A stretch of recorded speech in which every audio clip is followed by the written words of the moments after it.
અમદાવાદની ખ્યાતિ હોસ્પિટલના કાંડ બાદ રાજ્ય સરકાર એક્શનમાં પીએમ જેવા યોજનામાંથી ખ્યાતિ સહિત 7 હોસ્પિટલોને સસ્પેન્ડ કરી દેવામાં આવી છે।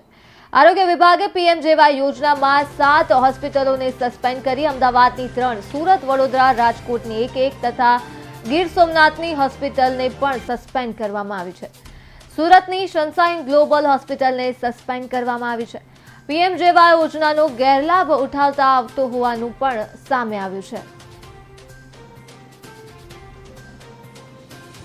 થોડાક મહિનાઓ પહેલા આયુષ્માન ભારત યોજનાની ઓડિટ ટીમ દ્વારા કરવામાં આવેલ ઓડિટમાં અમારા ઓન્કોલોજી ક્લસ્ટરમાં એક ડોક્યુમેન્ટમાં ક્લેરિકલ ત્રુટિ જાણવામાં આવેલ, જેના અંતર્ગત સનશાઇન ગ્લોબલ હોસ્પિટલને 3 મહિના માટે માત્ર એક જ ક્લસ્ટરમાં 3 મહિનાનું ટેમ્પરરી સસ્પેન્શન આપવામાં આવેલું છે સ્ટેટ ગ્રીવન્સ કમિટી દ્વારા, જેની સામે અમે સરકારને ભલામણ પણ કરી છે કે વહેલામાં વહેલી તકે આ સસ્પેન્શન રિવોક થાય, જેથી છેવાડાના દર્દીઓને કેન્સર જેવા ગંભીર રોગોની નિઃશુલ્ક સારવાર પૂર્વવત મળ્યા રહે।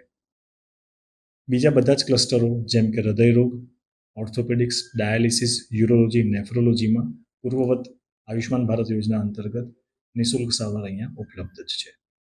આપણી હોસ્પિટલના લીધે પણ સીલ મરાઈ રહ્યું છે, તો આપણી હોસ્પિટલ બી એના સાથે શું કરે? ના, ખ્યાતિ હોસ્પિટલના મામલો અને આ મામલો બંને તદ્દન અલગ છે, એને કોઈ રિલેશન નથી। અને સનશાઇન ગ્લોબલ હોસ્પિટલનો આ જે નિર્ણય હતો એ ખ્યાતિ હોસ્પિટલની મેટર થઈ એના પહેલાનો નિર્ણય છે સરકાર।